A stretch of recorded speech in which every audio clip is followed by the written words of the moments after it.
arbeite.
About 30% of our head. Morning, guys.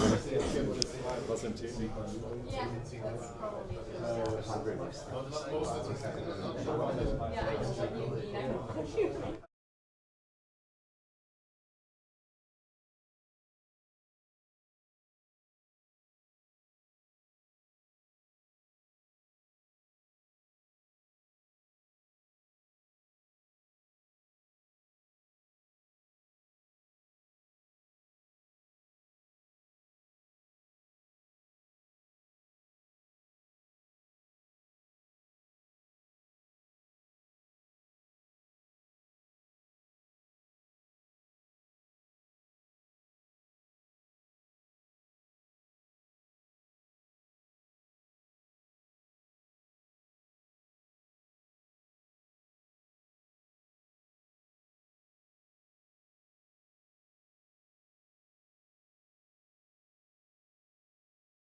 there's a few things happening in that area. Logistics, we're seeing a couple of things, but nothing much. Forget it. Retail, apart from food anchored retail. Food anchored, but yeah. even there, we can't find the objects. But the more fundamental thing is the allocation and the institution. They're overweighted 70-80% to offices. They're overweighted in real estate as a percentage of total capital. They need to go into infrastructure. And ESG is playing rabid with their allocations. So I'm going to listen to you guys and see what they have to say, because I'll ask a few questions. Yeah, but that's fine. Yeah, that's good. Good luck for that. Good morning. Good to see you. All good? It's a nice trip. 5 minutes walk. Yeah. Yeah, I was going to say BlackRock. There should be somebody from BlackRock, really, since there's only one floor down. Absolutely, but you've also got 777 Capital here too. Oh, have you? Yeah, yeah. Ah, You know 777? Thomas Landschreiber? yes. He's here too. Oh, I didn't know he was in this office. Oh, okay. Yeah. He's on the 13th floor, which he loves being on the 13th floor. That got really quiet. At the moment. Yeah, it's just constantly everywhere. Just like you can't fall off a cliff. Yeah, well, a lot of people fall off cliffs, but the good news is we get back up again. Yeah, yeah. You don't hear them in the media at all. Oh, well, in some space, people nowadays, a lot of the deals I'm hearing are not in the media anyway. No, there's a lot of off-market things happening Amazing amount, actually. because people are less keen to say this is what the value is. Well, you talk And to if the you're- bankers, yeah. Yeah. There's been some shitty deals done too. But anyway, it doesn't worry me. I'm still there to try and find the deal to make money. But Yeah. that's the important. But I'm Yeah. really glad that your business is going well. I see you continue to keep your profile. I saw you at Expo. I was listening to one of your sessions there. Oh, which one did you listen to? What you did the Oh, okay, yeah. But I only went there I came on Monday night and left first thing Wednesday morning, but the whole sentiment outside the stands was neutral at best, I think. Yeah, I think that's probably right. I mean, it was a lot more realistic, I think, than MIPIM had been, I don't for go to example. MIPIM So, no, well, I mean, if you don't need to. Well, I know you guys don't have a choice.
Wir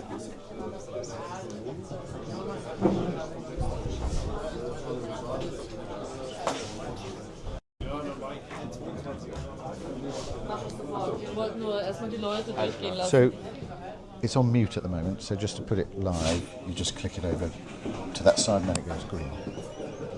So if you pop it in your inside pocket maybe, and then we just need to remember to put it live before we start. And if you're at the front, do you want to do a welcome or anything, or shall I just do a welcome on behalf of? Why don't you do Yeah, that? shall I do that? Yeah, great. Okay.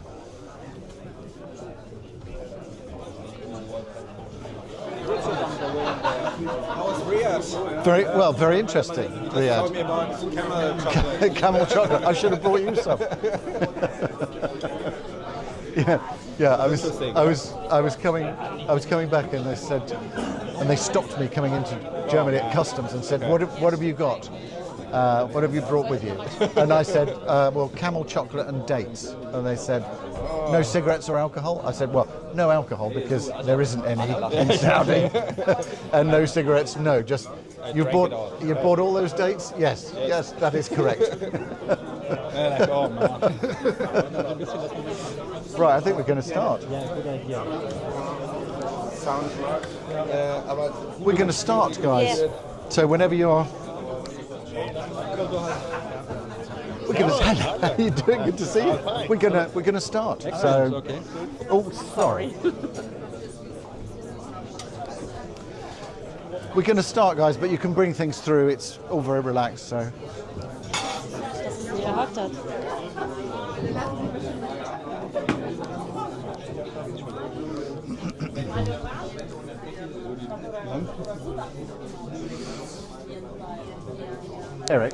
Eric, can you? If I'm sat here, can you still see me? Yeah. Great.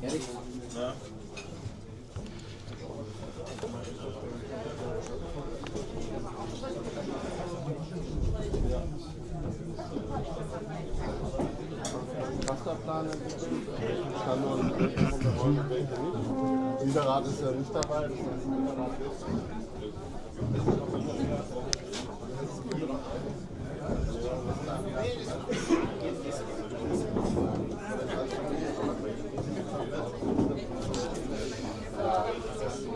Ich wollte nur ein Foto schnell machen. Nein, räumlichen Platz. Quite straightforward. Forward and backwards. I'm going to do a quick intro. And then. Oh, I've never used the pointer, but I guess it is. Oh yeah, there you go. Oh, we've got a new exciting thing to do. So guys, I would just sit at the front here for the minute because Inge's got the presentation, and otherwise you'll have to look behind you the whole time. Which will be. That sounds good. Ist okay.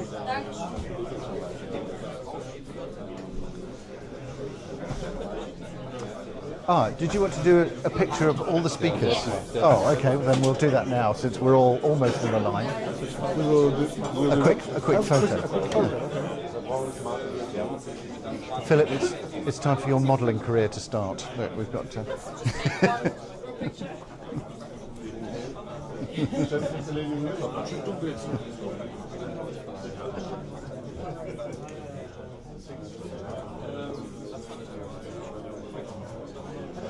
We should really do it like they do at concerts, with everybody facing the audience.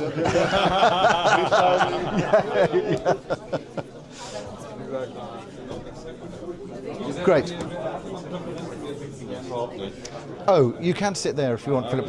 I'm just thinking that the two people here are not going to be able to see it, so if you sit on the front, that's probably going to be easier. Great.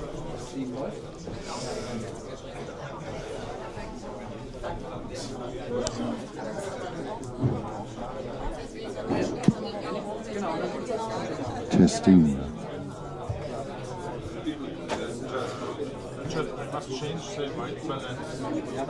You need to do up. It doesn't matter while I do the intro bit if you want. Okay.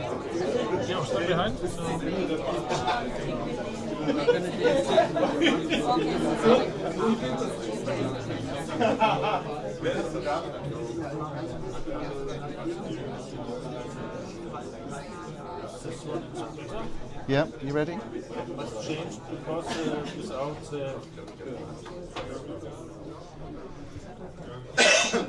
Jetzt fängt er an aufzubauen.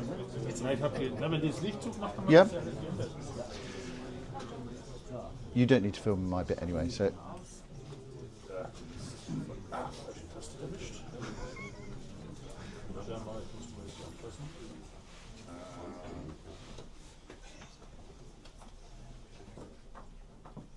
You stay? Great. Good morning. Thanks very much for joining us. Delighted to be back here in the offices of Ashurst, and thanks very much to Philip and the whole team for hosting us here. This is one of a series of sessions that we're running. We're in Paris next week, and then we're going to do a much bigger kind of CEO outlook session in London at the start of February. And then we'll kind of share between the view from here in Frankfurt and also the view in Paris, so that again we get we get an interesting take on I guess where we see the market, both in terms of Europe but also Germany here, and then get the same view from Paris and the same view from London. So it'll be very interesting also to get your views within that. And if you're watching online, do feel free to put some questions in as well. We're going to start just with a quick introduction. If you don't know me, my name's Richard Betts and I'm the publisher at Real Asset Media. Torsten here is my co-founder and Frank is at the back there. So if you don't know what we do, then feel free to ask any of us. But a quick brisk go through this. So Inga is going to give us a research presentation. I know we're already late, but we will catch up, so that's fine. And then we've got a super panel. So we'll be picking up questions that I've got, but also if you've got any questions, please do ask them, because it's, part of the idea of having a room like this is that it's easier, more intimate to be able to have a real good discussion about the market. If you don't know us, we publish Insight, Real FDI, Living Retail, Impact on Sustainability and Impact Investment. We also publish Expo Day, which is the English language news at Expo Real, and we have the International Investors Lounge there. And we're very keen on collaborating, so we collaborate with EPRA, for example, on events, and we also collaborate with Iberian Property, Poland Observer, and things like transport logistics. So what we try to do is work together with the industry and talk about the industry. We're less focused on news and more focused on research, strategy, thought leadership, the kind of things that are driving the market. So that's part of it. Oh, and the other thing is we also run the Senior Housing and Healthcare Association, partly because I'm not getting any younger. So over to you, Inga, for a brief kind of view on how you're seeing the market here in Europe, and then we'll also drill down into Germany. And because we can, because we're all here live rather than online, we can give you some applause. Welcome. Oh, thank you very much. So good morning, everybody. I brought way too many slides for my liking, but I was asked to talk about the European markets. And as we all know, there's not one single market, but many. As Henry Kissinger said, who do I call if I want to call Europe? So what I'll try to do is give you some general trends, and you will have some slides here with a European map and with lots of figures and numbers. And you can choose your point of interest. I'll point out the most important figure or numbers on that slide, but you can have your own view then on the specific market areas you're interested in. And what else do I need to say? Interrupt me if I go too fast, ask questions, but we'll do that later maybe. So I'll run through the various asset classes, commercial real estate, focus on office, logistics, retail, and hotel. And to set the scene, I need to have a bit of an economic background thing for us to set where are we coming from, what's ahead.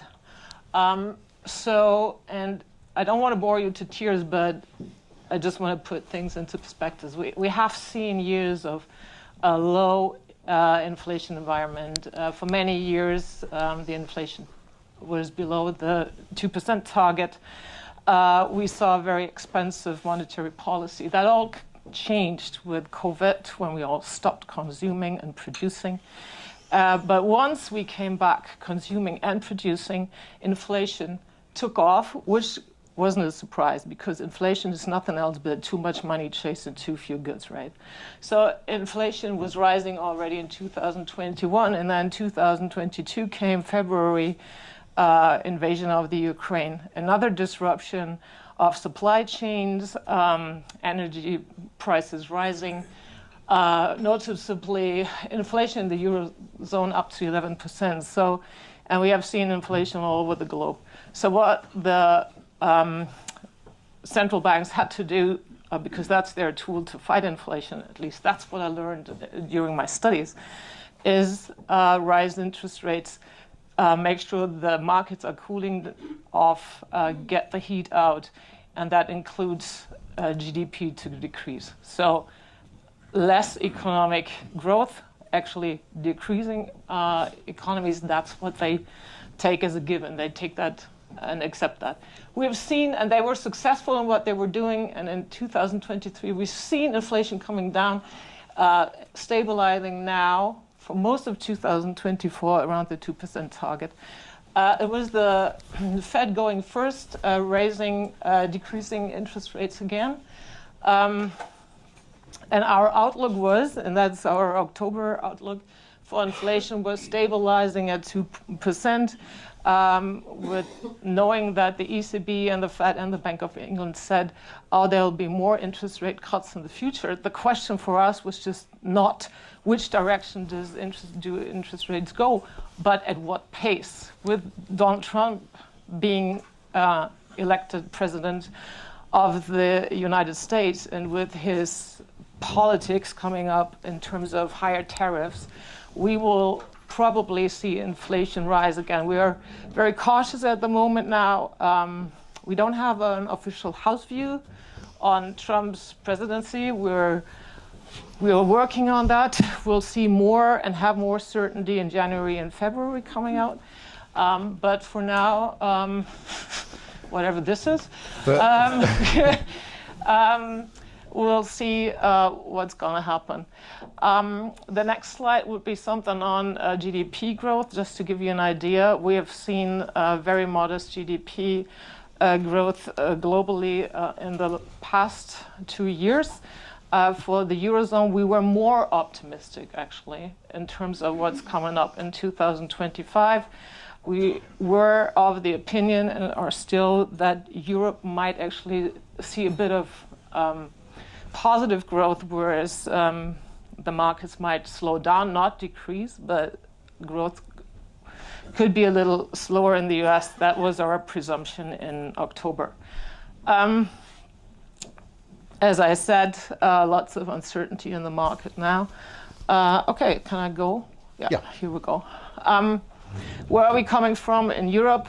Very diverse GDP growth in 2024. I wanted to highlight here, Spain. Not sure if you noticed and if you know, but Spain has seen extraordinary growth in European terms with 2.9%. Do I do this? No, do that. And We'll edit this bit out, but I can tell you what's happened, which is, for some reason, I was obviously using my Wi-Fi, and now Zoom is on, and it thinks that it can't connect anymore, and it's upset about that. So, okay. So what I'm... Don't let me get upset. So anyway, no. So Spain's GDP growth is very much boosted by tourism, strong tourist numbers. Plus, Spain has received a lot of actually subsidy from the EU and the next generation EU packages. And going forward, we are hoping to see in 2025 higher growth rates. Even for Germany, we were a little more optimistic. We'll see what's going to happen in the next couple of months. We all know that IFO and GfK Consumer Climate Index dropped in the past week. So the sentiment in Germany is a little more, modest now. We have some political uncertainty in the system.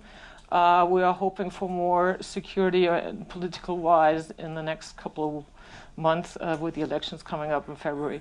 But again, also, there will be month and weeks where the new government needs to find its way and needs to be founded. So that'll hold us back for a while, probably. So jumping into, finally, the real estate markets. We're starting off with investment. The good news is the worst seems to be over, actually. So this is the rolling investment volume commercial over the years, rolling 12 months. And the good news is, if you can see, we have not only better sentiment in the past couple of months, but also improving investment volumes. It's very modest, but it seems to be a turnaround. Plus 1% at least, Q3 on Q2. And was also striking to see the decrease in investment volume is sort of the same amplitude as after the global financial crisis. Now it's minus 60%, it was minus 70, but the volume is still way higher. Don't forget, okay? By country, don't forget, the majority of money is being placed in 3 markets. 60% goes into 3 markets. It's the UK with 39 billion almost by the end of September, Germany following with 18 billion, and France with 10 billion. If you take a look at the numbers on the left-hand side, we see some extraordinary growth in Italy with 85% and followed example by the Netherlands plus 33%. So there is stronger momentum, at least until September. This is just to remind you, we have seen a shift in deal sizes noticeably over the past 2 to 3 years. Whereas we have seen a lot of larger deals and transactions before 2022, investors are now more cautious in terms of portfolio deals, in terms of big single asset deals. The number of deals, the percentage is very low, above 100 million. We do see those deals, but they take a long time. Pricing is more difficult. Negotiations take way longer. Among the 6% of deals above 100 million, for sure, is the purchase of KaDeWe. We've also seen purchases in the hotel portfolio, like the Center Parcs in Allgäu. But what we are missing is office portfolio deals. We are missing single office deals above 100 million. There's a lot of uncertainty in it. The investors are staying away from it, like we would say, wie der Teufel das Weihwasser meidet. At least in some aspects and in some markets. But there's more confidence coming back, and we're hoping to see some nice larger deals in the next couple of months. There has always been a good amount of investment transaction in the deal sizes below 40 million and especially below 20 million. Pricing was easier there, and investors feel more comfortable there, right? And so that's what has been driving the market. So you can see the volume that is being generated below 40 million is 43%. That's a lot. So who's behind the moderate growth that we see? It's also the international investors, actually. This is the cross-border investment in Europe. So 37%, it's still European investors moving from one country to the next with 37%.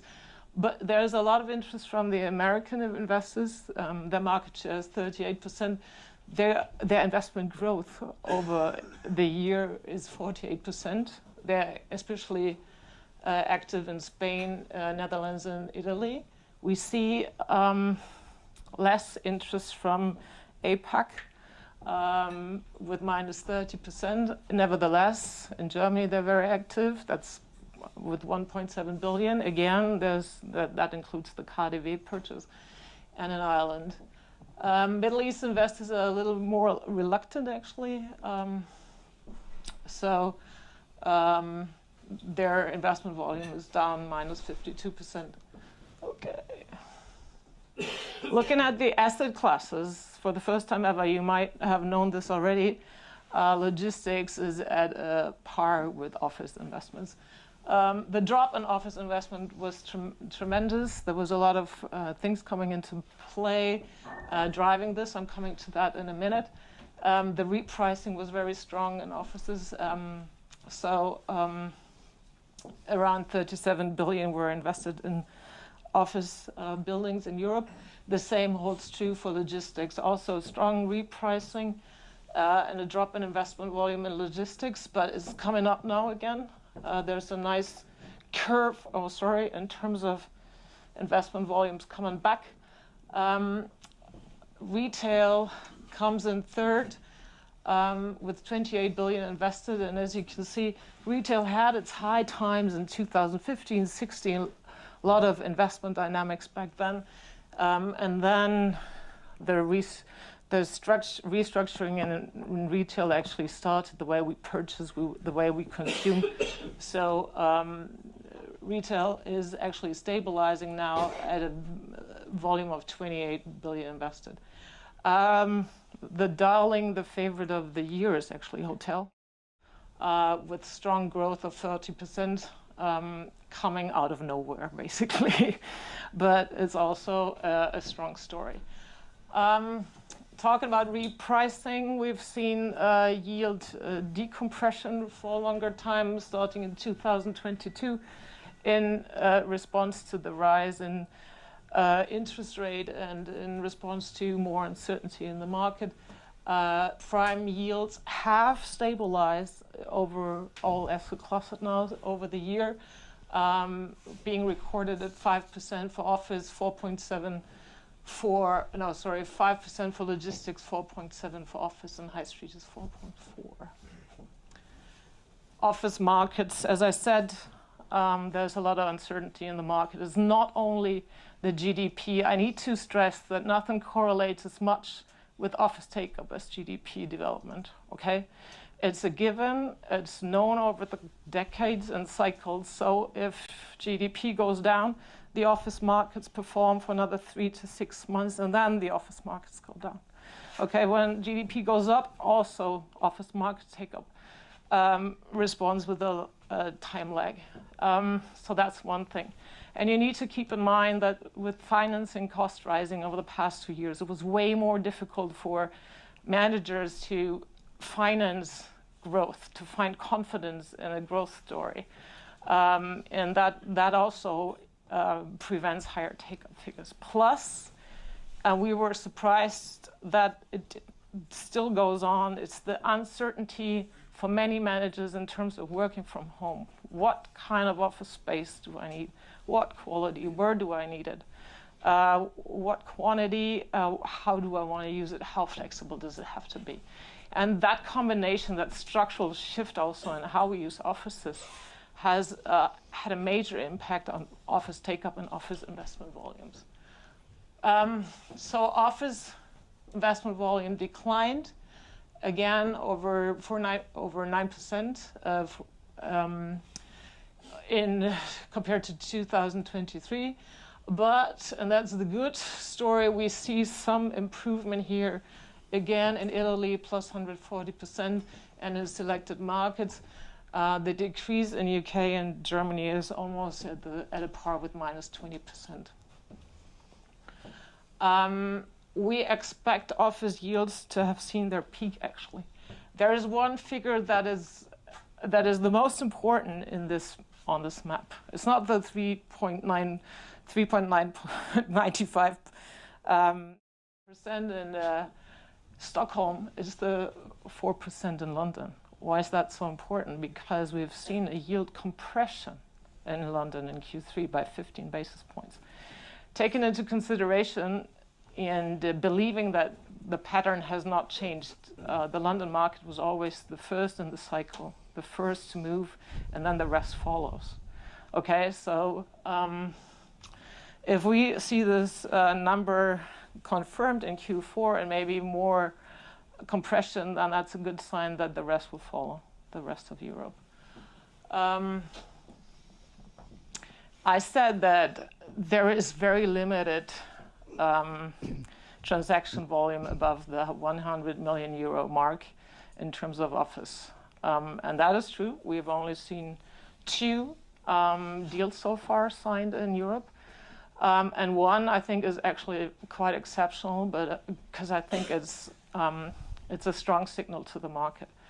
I don't have the rights for the picture, and we are in Germany, so I just put this on. So Edge purchased the cross towers in Amsterdam on the south axis. The tower is now used by EY. EY is going to move out. I think the WALT was 4.5 years. And what Edge is going to do is they're going to take the tower and make it Paris-proof, ESG-proof, turn it into a tech building. The thing about the south axis is you have what everybody's actually looking for. It has super public transport access. It is right on the Ring Autobahn. You can get there by car, by public transport.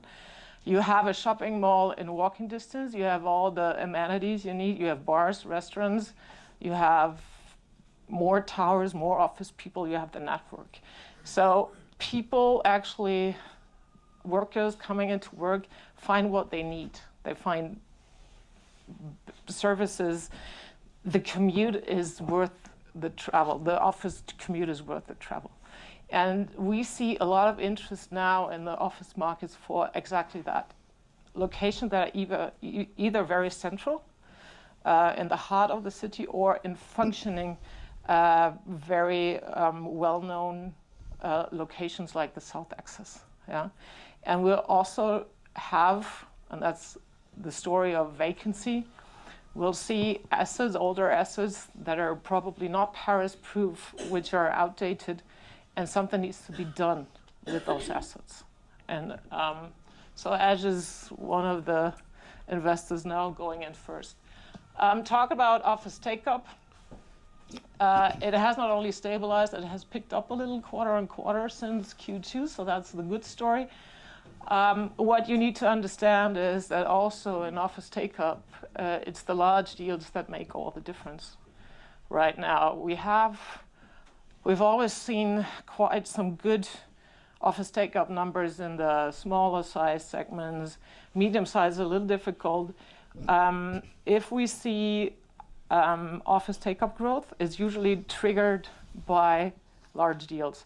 A lot of, as I said, there's a lot of uncertainty in the markets, but especially institutional occupiers driven by public administration took up large office chunk. We have been waiting for a deal that is also a signal deal, I think, that shows us, okay, here a privately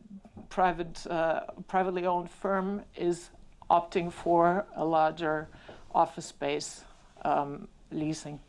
We have seen this, I think I am able and allowed to disclose it. We have seen such a deal just recently in Berlin.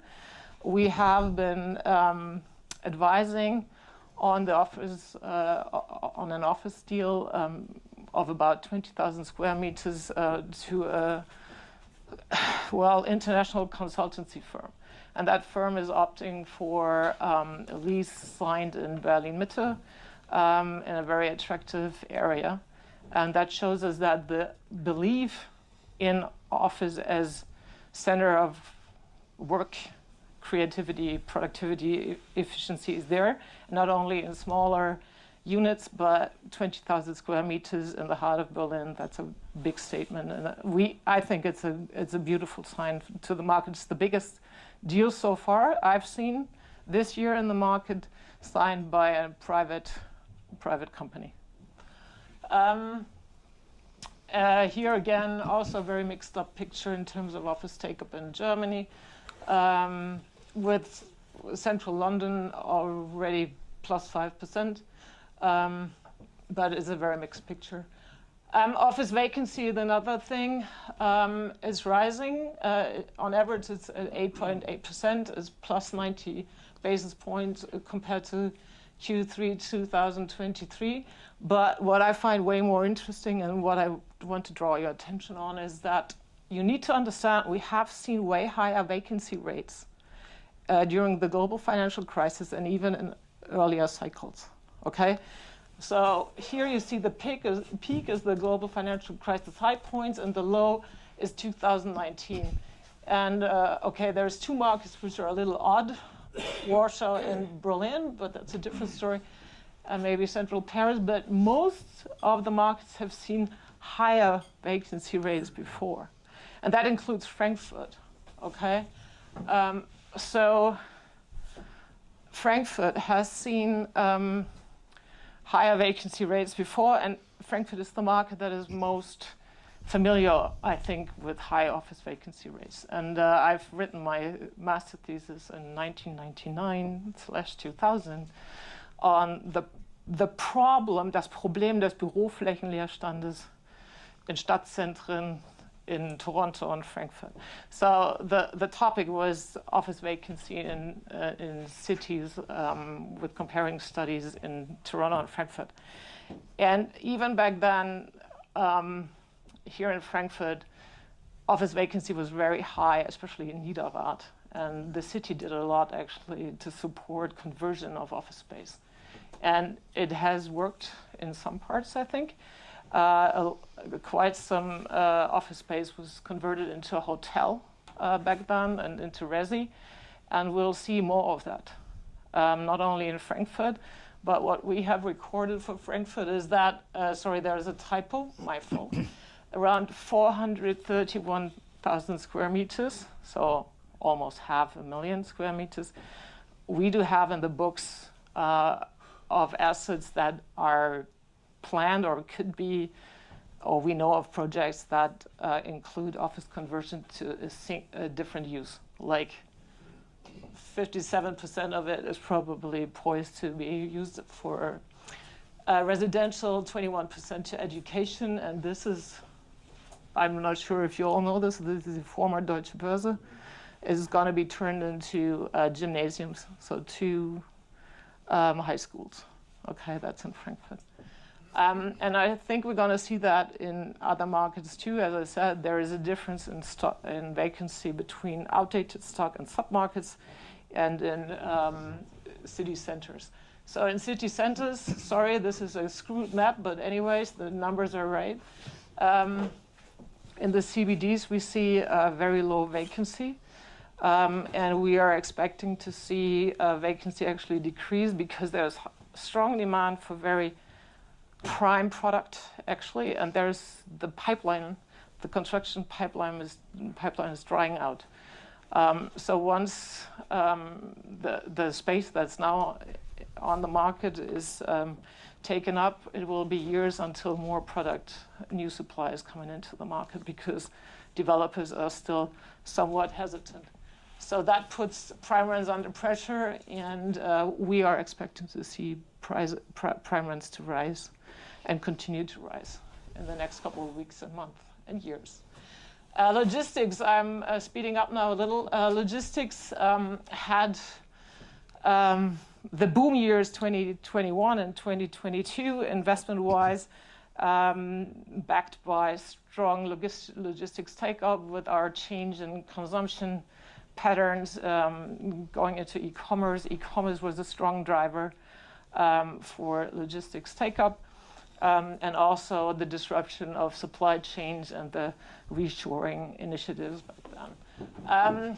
No other sector has seen a repricing being that fast and in that amplitude as logistics, but the market is coming back. We see investments volume rise by plus 17% again. There's a lot of appetite from the investor side. And many investors actually are looking for assets that they deem to be underpriced. Yeah, there is a reluctancy in terms of core portfolios or core larger assets, but for value add and opportunistic sort of, there's strong demand. As I said, the repricing was strong here. You can see the Q1 figures 2022, then rising up to the green level Q3 23, and then another rise in prime yields, but it's more moderate now. As I said, take-up was booming in 2021 and 22. It's stabilizing now in 24. The good news is that e-commerce is coming back. It's stronger now again, all across Europe.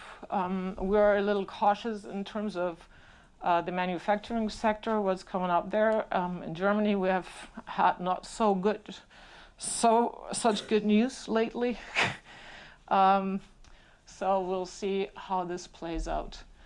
As I said, there's also a strong rental growth in the logistics sector, driven by strong demand and limited supply over many years, but rental growth is slowing now. It's still positive, as you can see on the left-hand side, in the bottom, coming down from 12% in 2021 and 22 down to 3% now. We also expect availability to rise moderately in the short term, but in the long term, we expect logistics supply to remain limited because development land is difficult to obtain. There is strong competition between the different asset classes in terms of securing development land. So as I said, prime rents moving up, continuing to move up. Retail markets, as I said, they have seen the correction over many years now. The chunk of money is being placed into the UK with almost 8 billion in 2024 so far, followed by Germany and France. As you can see here, the retail investment by quarter is sort of stabilizing. The majority of investment volume is going into high streets. In London, it's very much the luxury assets that are in demand. In Germany, it's also the purchase of KaDeWe, as I said, but there's also a lot of interest in obtaining high street assets from not only family offices, but securing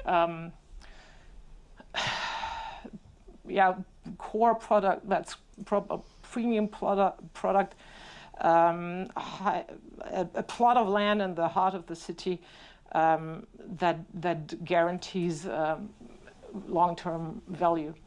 And there's lots of opportunities in the German market with all the department stores from Karstadt Kaufhof just to be refurbished, converted, some of them in mixed use. There is reluctance in terms of shopping centers, a little down, different story in terms of vacancy. There's more vacancy in the shopping center segment, a little more insecurity, but also in Germany we've seen IKEA purchasing a shopping mall in Munich.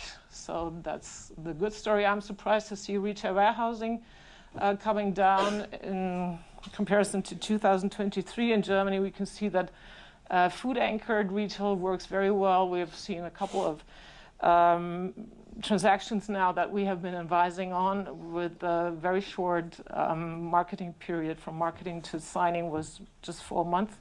And we've seen actually investors outbidding each other again. That is like, ooh, it's coming back. We'll see. That's just a photo I took 2 days ago. That's a former Karstadt Sport department store, being ready for something new. It's between Zoologischer Garten and Kudamm, so a very good location. Hotel markets, as I said, the winner of the year so far, with strong growth, supported by, as I said, returning tourism numbers as high as 2019 for private tourism. Business travels a little slower, but nevertheless, very good performance, plus some of the occupiers are saying, thank you, I'm moving out. There is good momentum and chances to actually take care. So in summary, we are hoping and convinced that there will be modest global growth, and also in Europe that will take up figures and support occupier markets. More investment momentum in the next couple of months, with more confidence in the market, hopefully returning, office letting rising again, larger deals again being signed. Logistics is back to see high growth, and then as I said, promising prospects for the retail market are now open for discussion. Thank you. Great. Thanks very much. Thank you.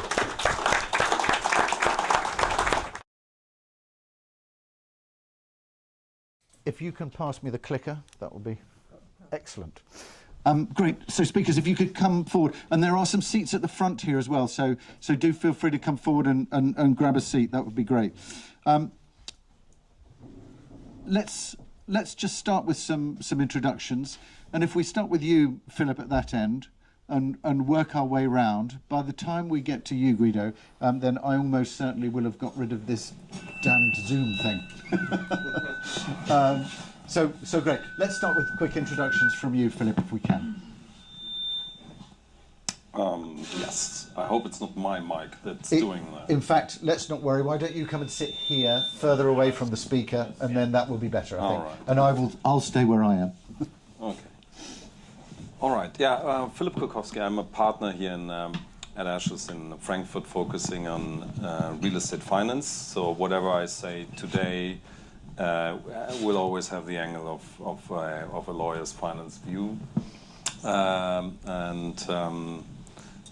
still hope to give some insight from that angle on the market today.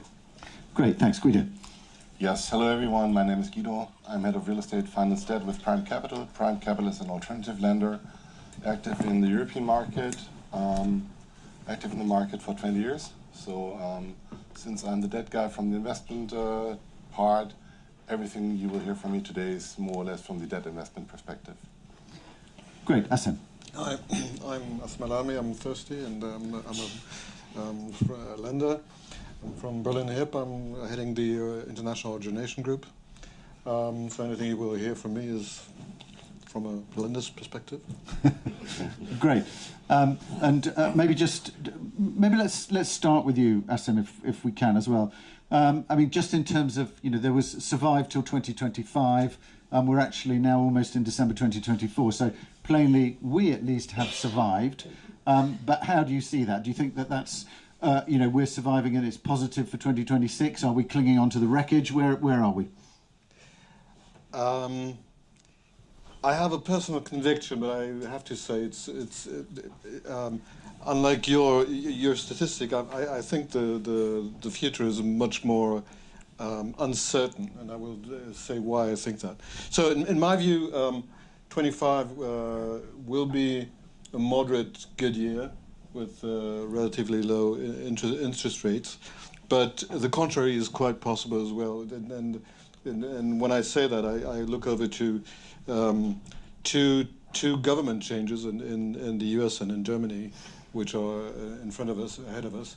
And the one in the US concerns me particularly, because I think all the measures that Mr. Trump is envisaging are basically fueling inflation, and then the Trump administration will have to decide whether it accepts inflation or rising interest rates.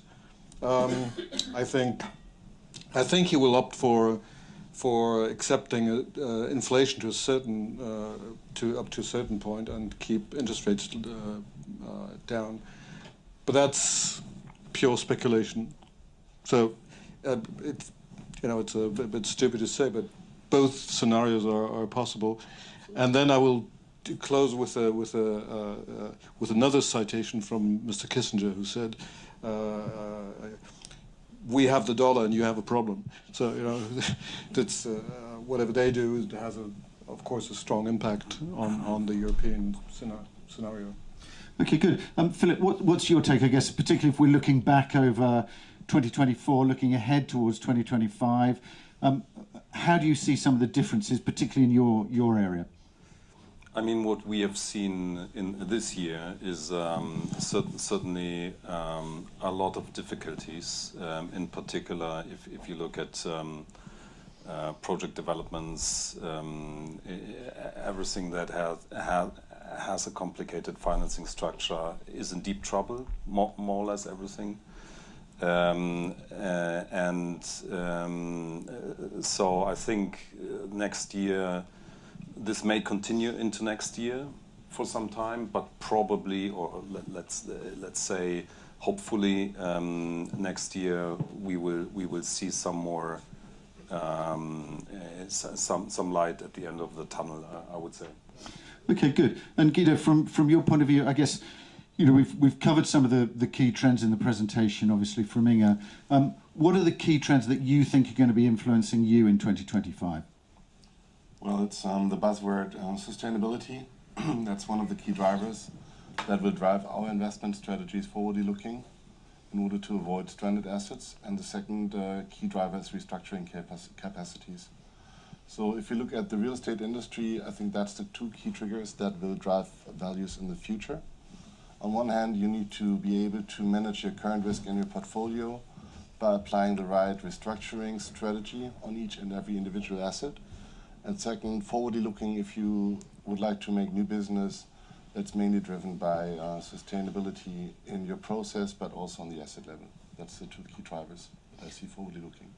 Okay, good. And I guess, if we're talking about restructurings, those kinds of things, Philip, that's very much in your area. Do you expect us to see more of that in 2025 going into 2026? What's your take on it? Or do you think the market is gradually absorbing it? What's your position? Well, I mean, we have seen many restructurings this year. I have a biased view because I'm, as a lawyer in that field, people who have trouble come to us. So we see probably an excerpt from the market which is focused on that. Next year, I would say things may, for some time at least, be even worse because a lot of transactions have been prolonged, extended, and that may not be possible over time. However, as I said, at some point in time, and I think we are, about to reach that point, it can only go upwards, and I think we are in that scenario right now. Okay, good. And Asim, we picked up quite a lot on the European markets, and obviously we could see Germany as a part of that during the presentation. But I guess, how do you see that comparison between the European markets that you're also active in and Germany? Are there differences? Are there differences of house view on that? Yeah, well, it's a complicated question. We are active in so to start with, we're active in France, Benelux, Poland, Czech Republic, Germany. Germany is slowly picking up. The Netherlands has been. They have similar years, but they don't know the word crisis. So the mindset is a bit different. Poland is an extremely resilient economy, and I've seen forecasts for 25-26 with strong positive GDP growth. So that's I think the Polish machine will continue to move on. And in France, it's a situation where I think slowly buyers and sellers are meeting somewhere similar to where Germany stands. So with interest rates now, going down and yields sort of, we have the impression, I guess, the yields are leveling out. I think there's hope that those markets, especially France and Germany, will pick up some momentum. Okay, good. And it'd be interesting, Guido, just in terms of, obviously, are you seeing debt being attractive still from an institutional investor's point of view? Is that where they're looking to allocate money? What's the situation like for fundraising? What's happening in terms of the capital? Yes, I think that's a very, very interesting question. What we have observed in due course of the last 2 years is that investors were very limited with new investments. It's mainly driven due to the low transaction volumes in the market, so they could not free up new capital. Transaction volumes were so low so that they were not able to sell any assets. Second, in order to pursue regulatory framework, they were not allowed to make new investments because the quota has been full due to lower valuations. And that's from the investor's perspective speaking. Speaking from a debt manager's perspective, in order to survive such a crisis, you have to adjust your strategies and identify new niches that create added value. So since we are less regulated, and that allows us to be very creative, you have to adapt to the new market environment in order to distinguish yourself from competitors. And that's how you differentiate your own potential against competitors in the market. To answer your questions, how does the current capital raising market look like? Prime has been successful in launching a new product 4 weeks ago. We identified a new seed investor who allows us to run new investment with a new strategy throughout Europe. So as a proof of concept, we have been creative. We tried to identify a strategy which convinced investors to invest and to make a new investment with a new seed strategy. And my observation is that the market eases up a little bit. So most of the investors that we're talking with are currently considering new debt investments for 2025. Not like large bulge bracket amounts, but with the right strategy, they are very keen to hear what we have to say. And in order to not only looking in the back mirror, but also looking forward, I think it's a good moment for investors to look at that, because we are now handing out new loans at new market conditions. So revaluations took place. New deals at arm's length principle will take place. So you will have more cash flow on lower nominal debt amounts. That triggers higher debt yields, and higher debt yields will benefit for higher coupon payments. So if you compare our debt strategies towards, let's say, governmental bonds or other liquid markets, we have spreads in the range of 200 to 300 basic points as a competitive advantage. So that's the market at the moment. Okay, good. Asim, it'd be interesting to pick up your view on that as well from the banking side, and particularly that, the loan restructurings, 25, 26, how much is coming up? Is it practical for it all to be refinanced? And I suppose, are we going to have more alternative lenders coming in to pick up some of that? What's your take on it? Because there's a limit to what the banks can do, obviously. Yeah, well, I'm struggling to think how we'll answer that question. First of all, I don't know any German bank who are really closed for business. Everybody is still out there and propose, some less aggressively, some more actively, but all German banks are open for business, and all the traditional asset classes, if I'm not mistaken. When it comes to restructuring, yes, of course, there's still some restructurings in the books, and that's a pain, but it's something which is stretched throughout the years. We've been doing this for now in a third consecutive year. And then, but there are regulatory requirements which are squeezing our risk-weighted assets, and that's where there's some pressure going to come into the the loan books of the lenders, which in some parts makes it more easier for private debt to propose solutions and to be complementary to the traditional lenders. It'd be interesting to get also a view from anybody as well on the types of capital that we're seeing, whether we're seeing specific pools of capital coming in, whether that's more high net worth, whether it's whether we're seeing money coming back from Asia, whether it's from the Middle East. Does anybody have a sense of where that capital is coming from and what it's looking for at the moment? Do you want to pick that up? Yeah, I can say something. I mean, what we have seen recently is opportunistic investors giving capital to debt funds, and that capital comes from the US mainly, also UK, but also European capital from Spain. We have seen, so there's new market participants as investors coming into the real estate market in Germany with a focus on opportunistic investments. So that's what I was observing over the last months. It's not only It's not only new capital, but it's been capital that's been away or standing on the sidelines for many years, and they couldn't participate when the pricing was way higher. They're returning now, as you said, Philip. It's opportunistic.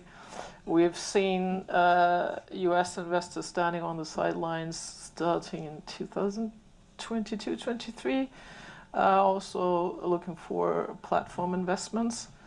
So they're out there seeing more opportunities sometimes than the Germans, or before we do see it. Our glass is half empty most of the time.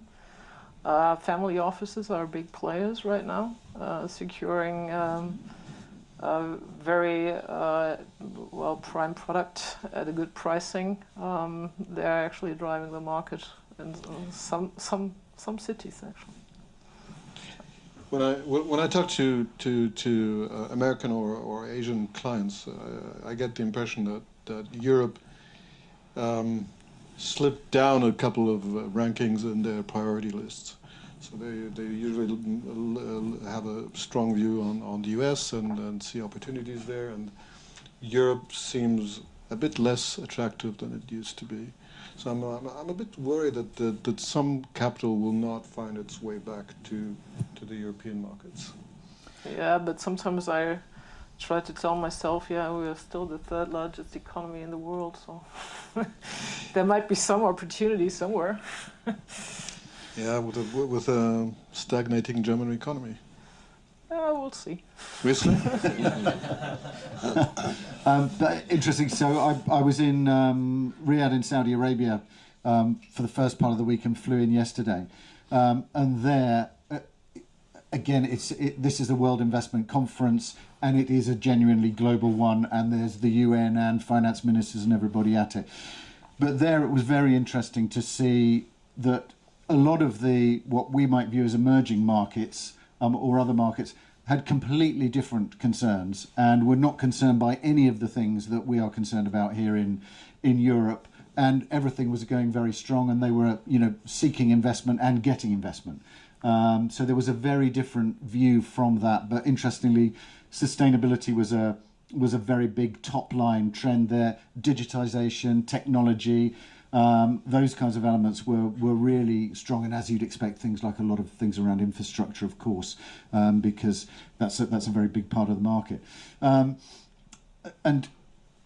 one of the key points there, which I think is interesting for us, was about a rebalancing, which is that there will be increasingly over the next 20, 30 years, if you look at that time horizon, that increasingly people will be looking to Africa, will be looking to India, will be looking to various other places where at the moment there's limited investment, but actually a very young and dynamic population, for example.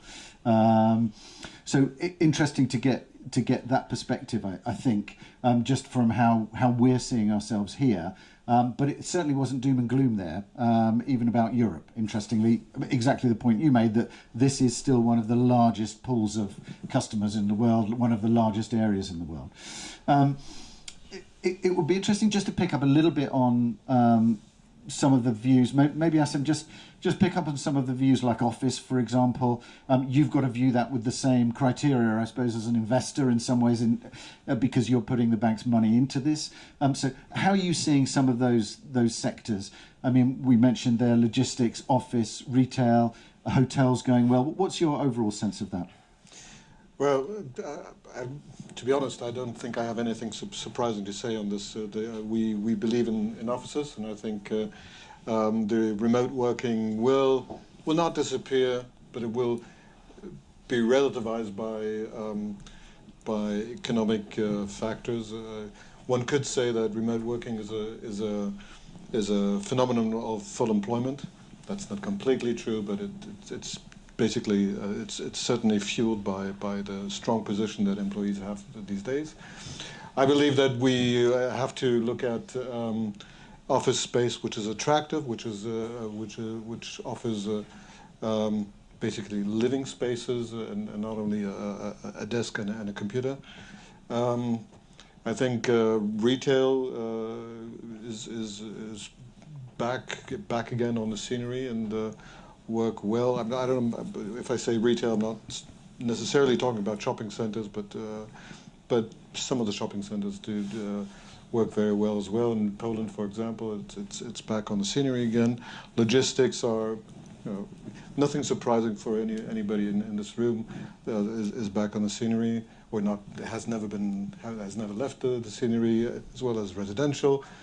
Surprisingly, we're not a big hotel financier, but the hotels have seen a boom, which was a bit surprising for me, to be honest.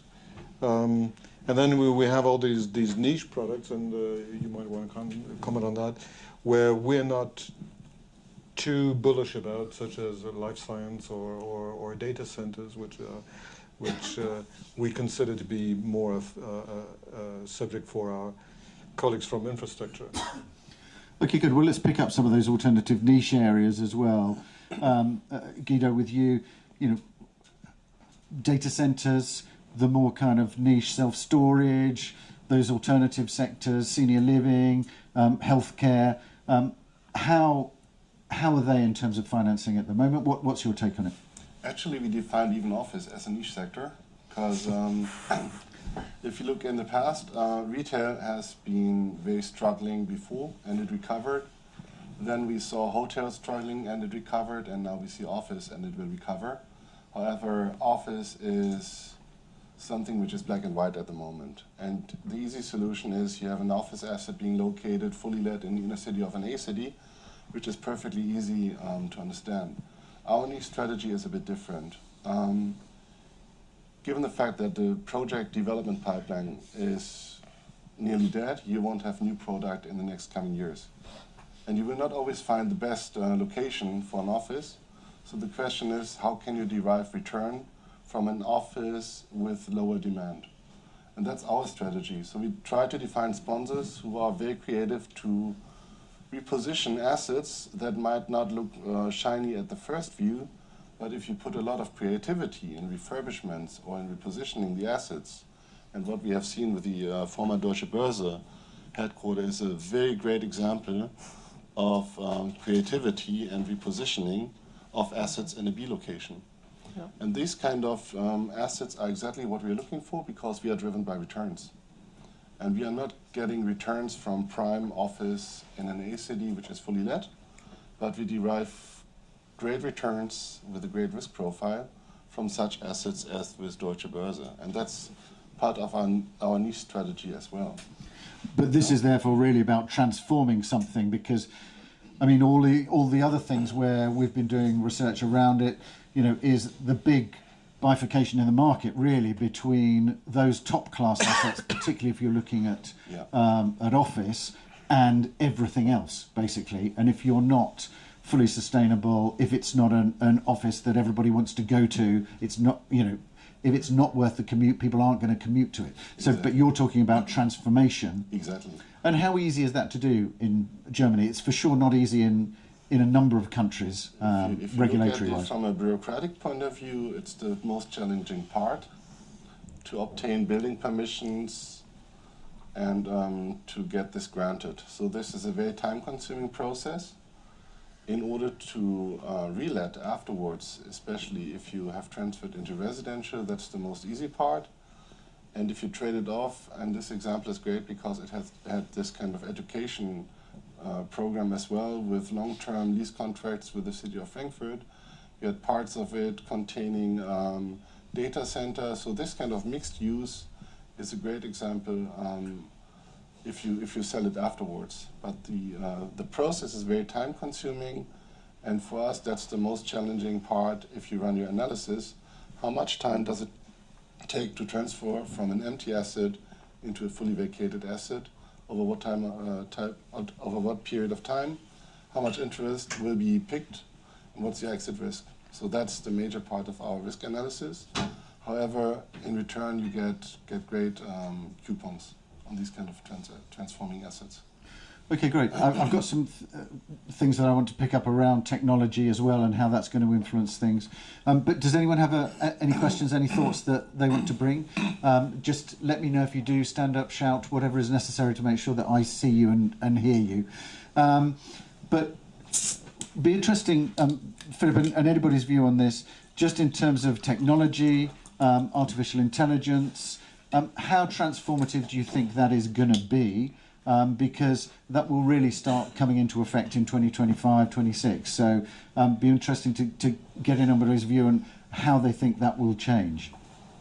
Do you think that's going to be one of the big trends?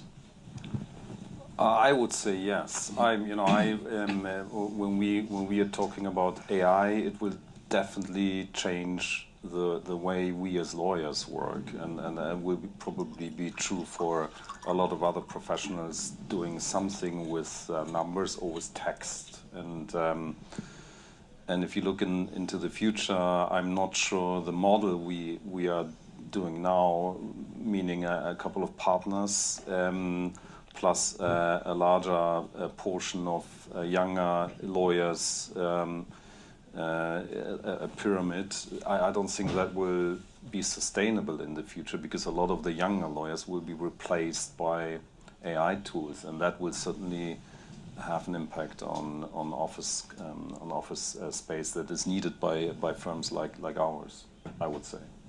Okay. So we are operating, already now we are operating on the basis that not everybody comes into the office every day. So and that will certainly continue. Okay. Good. Yes. Here you go. Look, I'll run over to you because it's good for me. Philip, picking up on that, so do you already see that AI is being implemented, or is that your safe guess for the future? We already have started using AI technology, like similar to ChatGPT with a safer environment, obviously. And that is at the very beginning, I would say. So we have a license of software which is called Harvey, probably derived from the Suits a Netflix series, which already has incredible possibilities and can draft documents or can draft presentations, memos. So we already have, let's say, trainee standard input that we're getting from AI, and that, if that continues and improves, that would massively change everybody's work, everybody that works with text or numbers, I would say. So basically everybody sitting in that room here.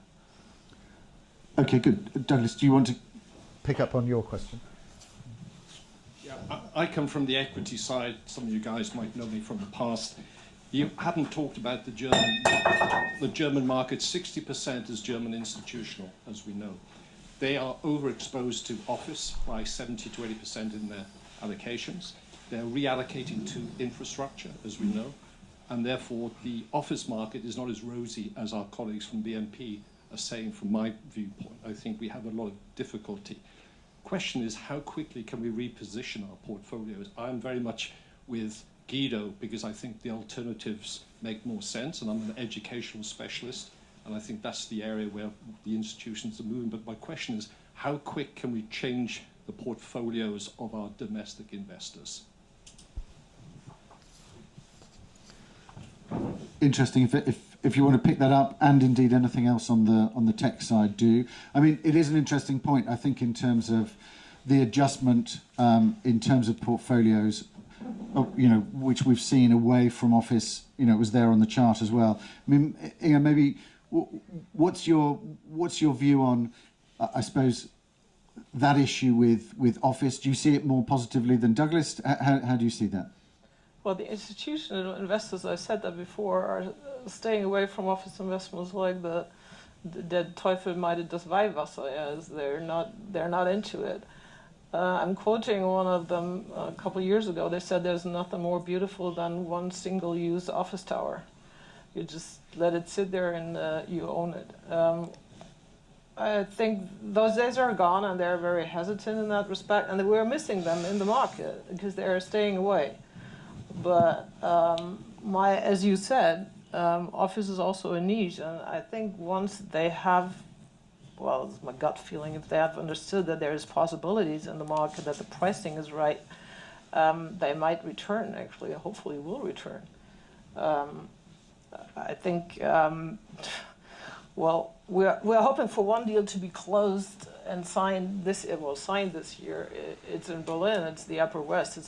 It contains a hotel, but it would be nice. Would be a nice signal to the market, and also towards like, okay, one stepped into the market and said, this is the right moment, the right pricing. We're ready for it now.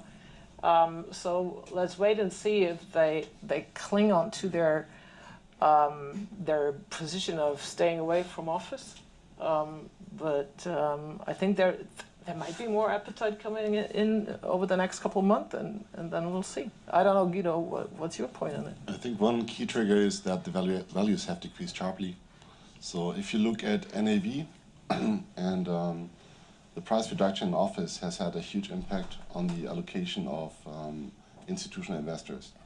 So if you equally distribute your investments and you weight it all equally, and you look at the valuation of office, I think that had a huge impact for the over-allocation of office in today's perspective. So the solution is, on one hand, reevaluation of office, because as I said before, we have seen retail, we have seen hotel, and your graphs have greatly shown this kind of reevaluation in the midterm, and I would have expectations of a similar development, that we are going to face some revaluation on the office, which will ease the over-allocation. And the second question is, which kind of assets will institutional investors sell off from the balance sheets? And that's most likely outdated offices, and they need to take a hit.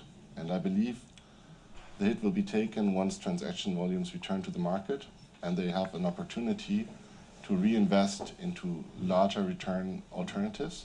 And you rightly mentioned infrastructure, which is an interesting alternative, and I think that's going to happen in the next years when the transaction volumes comes back, and then the second office reevaluates, so that the over-allocation will relatively decrease. So that's what I will observe in the next years. Okay, good. And I think that crossover between real estate and infrastructure and data centers is one of those areas for sure, is an increasing area that we're seeing definitely in terms of the investor outlook. Does anyone else have any questions? Sorry, I was in front of you there. So if anybody's got any questions, now's the time to ask them. I just wanted to pick up on one quick one, which is the sustainability side of that, more increase in regulation, but also increase in demand as well from the occupier side in terms of what they're looking for, because they're trying to meet their own individual company goals. So how do you see that? Do you think that's going to be a bit more of a casualty of 2025 in some respects, because everybody's looking at how they can invest and get their returns, or do you just think that this is going to continue, and if anything, grow in terms of splitting the market between what is sustainable and what is not? Well, if I may give my first comment, I think the investors will be tempted to push that aside as far as possible. When it comes to lending, we're in the middle of regulation. We need sustainability. We need a ESG score. We need to stay on our decarbonization path and all these kind of things. So when it comes to the lending, ESG is here to stay, and it will become more and more important. And I like what he said, because that's exactly the way how real estate senior lending and real estate alternative lending is a perfect match. Because the criteria for banks are very different to what we require. Mm-hmm. At the end of the day, we require ESG as well, but we can accompany the path from an outdated office asset into a modern office asset. And then the banks come into play to refinance our risk. So that's exactly the play how we look at it at the moment. We don't have a problem to accompany the path until it is completely ESG compliant. And we are happy to be refinanced at lower coupons from banks because it's afterwards a different risk profile. That's how the market works at the moment, and that's how this kind of community should cooperate and collaborate forwardly looking. Okay, good. And what's your taking? I mean, do you see values shifting? I mean, there's obviously the discussion around whether or not, there's a premium or whether it's a brown discount. But I mean, with Creme Pathways, highlighting when an asset is going to strand, valuations haven't quite caught up with that yet. But that's something that I would imagine we've got to start seeing in 2025, and a real understanding of when those assets are going to strand and a drive then to change that. What's your take on that? Yeah, I think we're going to see more revaluations and decrease in values, but looking forward, I also think that there's more opportunity than coming into the market actually, and more product actually that we'll find not only from the seller side but also purchasers which are willing to enter them and then sign the deal and close it. Okay, good. And Philip, what's your take on that? I mean, and that's going to create issues for a number of assets going forward. Is that something where the investors are then going to have to do much more forward planning? Are they already doing that forward planning? I guess, are you seeing that from your perspective? ESG, you mean? Yeah. I mean, ESG certainly is something that is decisive for all kinds of investments, and certainly does not help in a difficult market in a way, because you have to obviously you have to cope with higher costs, and so the ESG requirements that are probably a trend that makes sense in a situation in a real estate market cycle like we have now is probably not helpful to get out of the crisis. Okay, good. I want to leave plenty of time for conversation afterwards, so that you can also ask questions that you may not want to ask in public, but you do want to ask in private. That's also all part of what happens here. Sorry, there was a question, was there? Yes, Michael. Thank you. I'm wondering where your optimism, or if there were any optimism, I'm not quite sure, where your optimism comes from regarding the office market in the next year. I just want to remind, I saw a headline a few weeks ago from a managing director of an open-ended fund in Germany saying that his multipliers were now at about 16. So I looked into that fund, and the last valuation was from March this year. As first, all the assets sold were sold in the French market, because that seems to be the only market in Europe that still takes up office.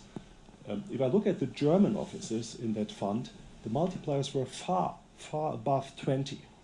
Now that are book values. When I look currently at the asset in Berlin being sold right now, fabulous building, architectural pearl.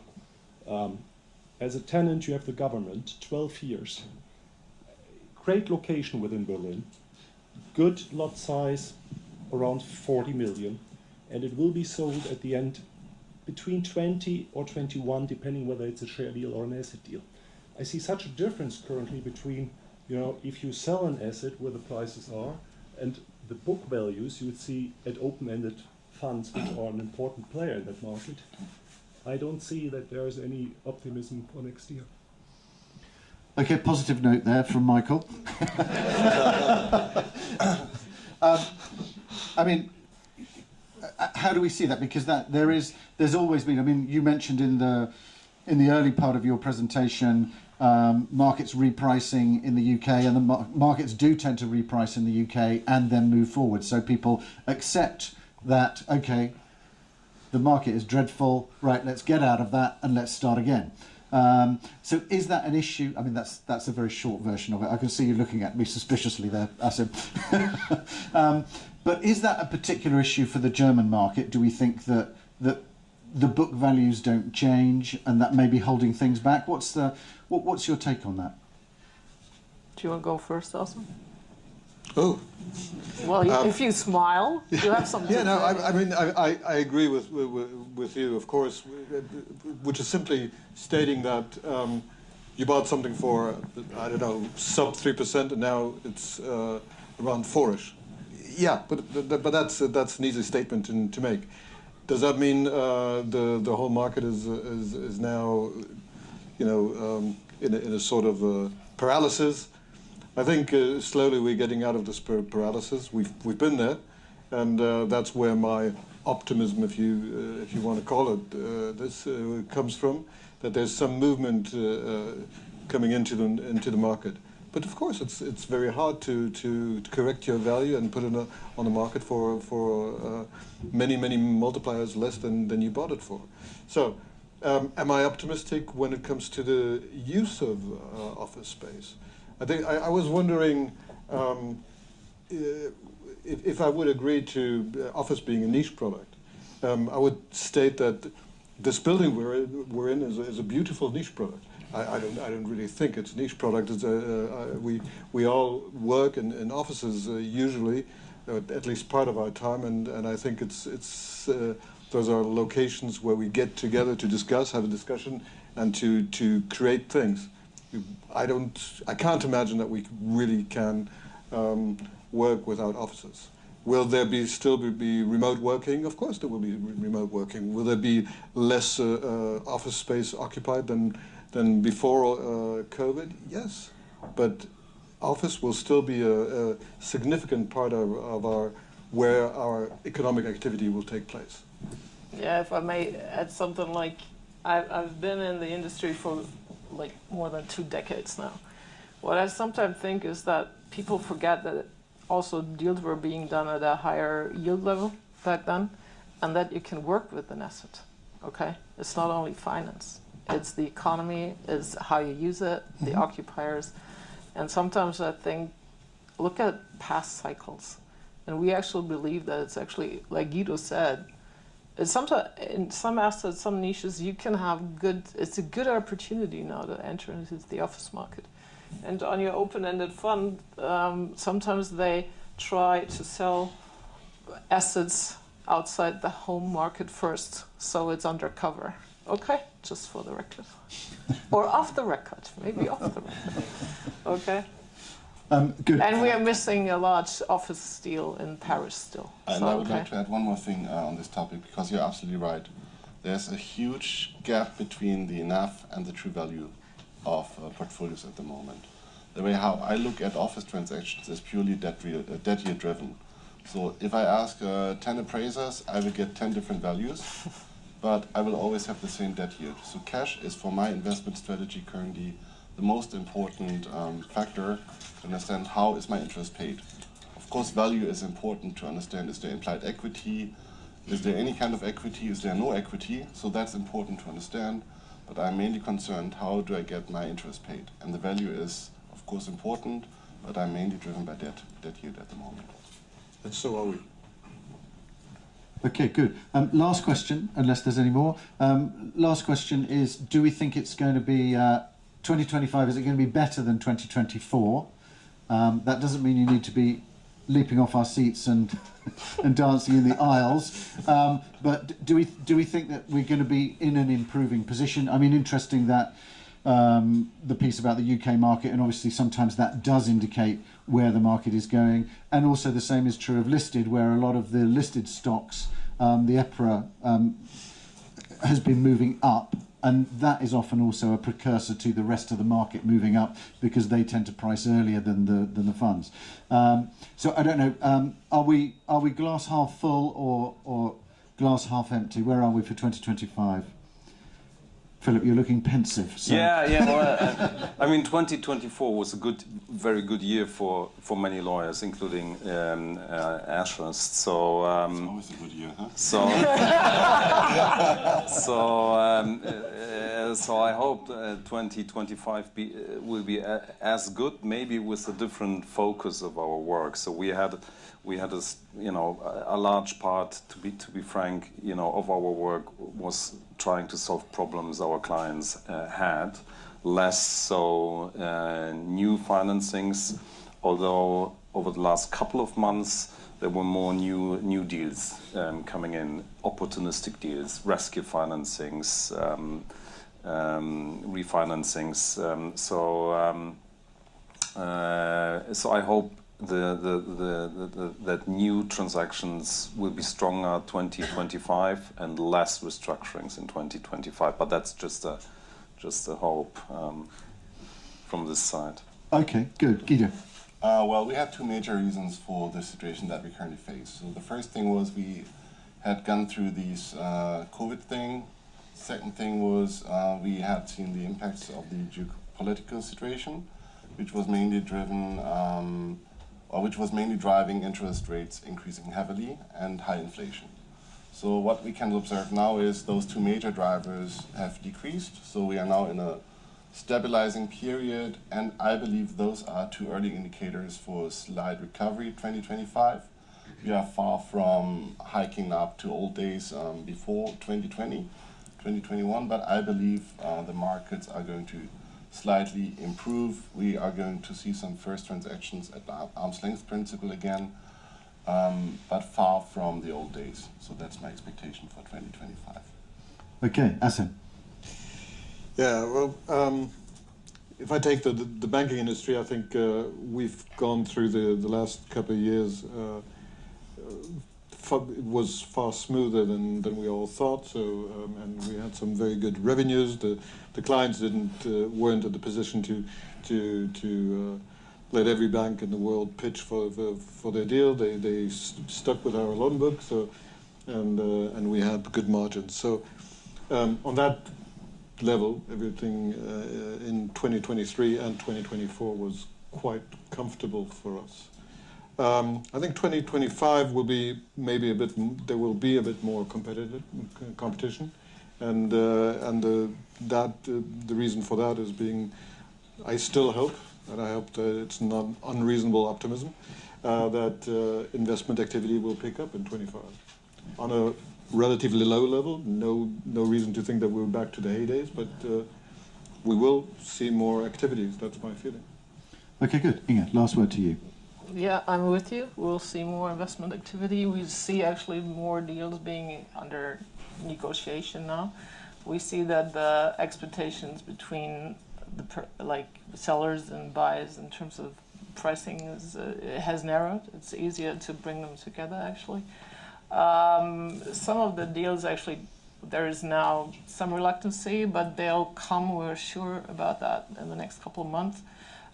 So we do believe in an uptake in investment activity.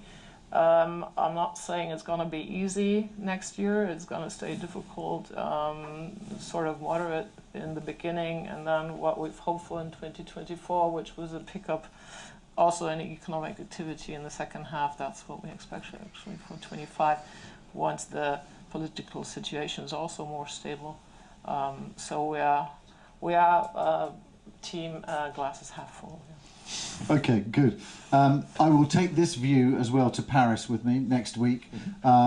And from the sounds of the questions from the audience there, that actually the Paris one ought to be more buoyant in terms of, so they may be entirely full, their glass, I don't know, we'll see. Thanks very much, really interesting to get your views on the outlook for next year. Thank you also for all of your questions.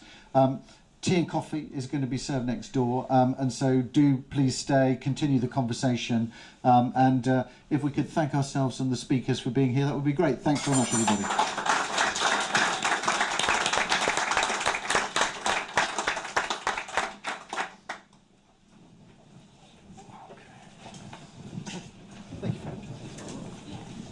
I like the new screens. That's cool. Except for the software. No, it's because normally